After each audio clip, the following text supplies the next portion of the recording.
H D. ಕೋಟೆಯ ಕ್ಷೇತ್ರದ ಜನಪ್ರಿಯ ಶಾಸಕರು, ಜನರ ಕಷ್ಟಕ್ಕೆ ಸದಾ ಸ್ಪಂದಿಸುವ ಜನಸ್ನೇಹಿ ನಾಯಕರು, ಕಾಡಂಚಿನ ಮಕ್ಕಳ ವಿದ್ಯಾಭ್ಯಾಸದ ಜವಾಬ್ದಾರಿಯನ್ನು ಹೊತ್ತ ಮಾನವೀಯ ಹೃದಯದ ಸಿರಿ, ಮಾತಿಗಿಂತ ಕೆಲಸಕ್ಕೆ ಮಹತ್ವವನ್ನು ಕೊಟ್ಟಂತಹ ವ್ಯಕ್ತಿ,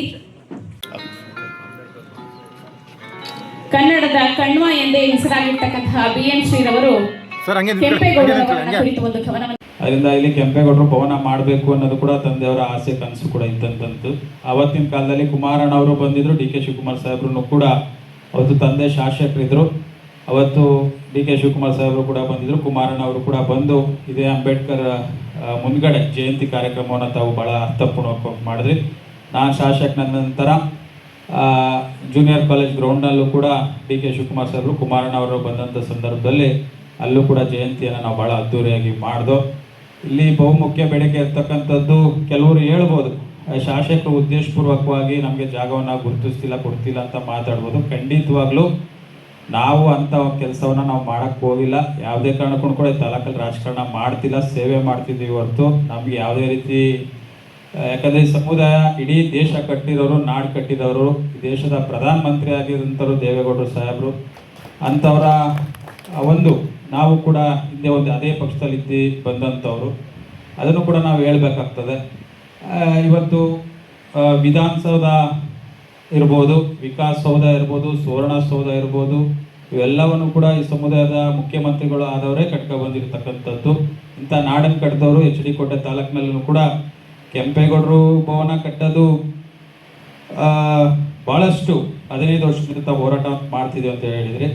ಈಗ ಆಲ್ರೆಡಿ 32 ಗುಂಟೆ ಜಾಗವನ್ನು ನಾನು ಇದೇ ಎಲ್ಲೂ ಬೇಡ ದೂರ ಸಂತೆಮಳ ಆರ್ಟ್ ಆಫ್ ಸಿಟಿಲಿ ಕೊಡಬೇಕು ಅಂತ ನಾವು ತಹಸೀಲ್ದಾರ್ ಹತ್ರ ಸ್ಕೆಚ್ ಮಾಡಿಸಿ 2 ಬಾರಿ DC ಅವ್ರ ಜೊತೆ ನಾನು ಚರ್ಚೆ ಮಾಡಿ, ನೀವು ಬಂದಾಗಲೂ ಕೂಡ ನಿಮ್ಮ ಮುಂದೆ DC ಅವ್ರ ಜೊತೆ ನಾನು ಮಾತಾಡಿದೆ.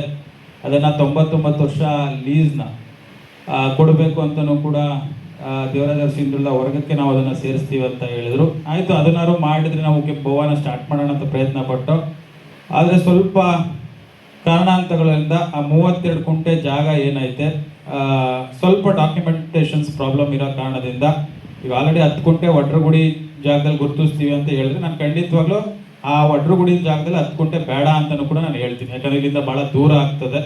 ನಮ್ಗೆ ಆರ್ಟ್ ಆಫ್ ಸಿಟಿಲಿ ಎಲ್ಲರೂ ಅಟ್ಲೀಸ್ಟ್ ನಾವೊಂದು 20 ಗುಂಟೆನಾರು ನಮಗೆ ಅವಶ್ಯಕತೆ ಇದೆ. 1 ಎಕರೆ ಅಂತ ಕೇಳಿದ್ದೀರಿ ಖಂಡಿತವಾಗ್ಲೂ, ಯಾಕಂದರೆ ಎಲ್ಲೂ ಕೂಡ ಜಾಗ ಇಲ್ಲ. ಮತ್ತು ತಹಸೀಲ್ದಾರ್ ಕೂಡ ಇಲ್ಲೇ ಇದ್ದಾರೆ. ಮತ್ತೆ ಸೂಚನೆ ಕೊಡ್ತೀನಿ, ಅಂಥ ಜಾಗ ಯಾವ್ದಾದ್ರು ತಮ್ಗಳಿಗೆ ಗೊತ್ತಿದ್ರೆ, ಮತ್ತು ತಮ್ಗಳ ಸಮುದಾಯದವ್ರಿಗೆ ಯಾರು ಸಿಟಿಲಿ ಇರ್ತಕ್ಕಂಥವ್ರಿಗೆ ಗೊತ್ತಿದ್ರೆ, ಟೌನಲ್ಲಿ ಯಾರು ಮನೆಗಿನೇ ಮಾಡ್ಕೊಂಡಿದ್ರೆ ತಮಗೆ ಗೊತ್ತಿದ್ರೆ, ಆ ಜಾಗ ಗುರುತಿಸಿದ್ರೆ ಖಂಡಿತವಾಗ್ಲೂ ಅದಕ್ಕೆ ಏನು ರೂಪದೇಶಗಳನ್ನ ಮಾಡಬೇಕು ಆ ಜಾಗಕ್ಕೆ ಖಂಡಿತವಾಗ್ಲೂ 100ಕ್ಕೆ 100 ಮಾಡ್ತೀನಿ.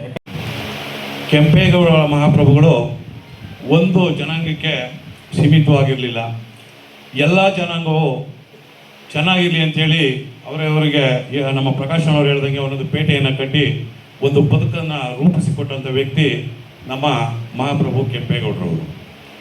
ಇವತ್ತು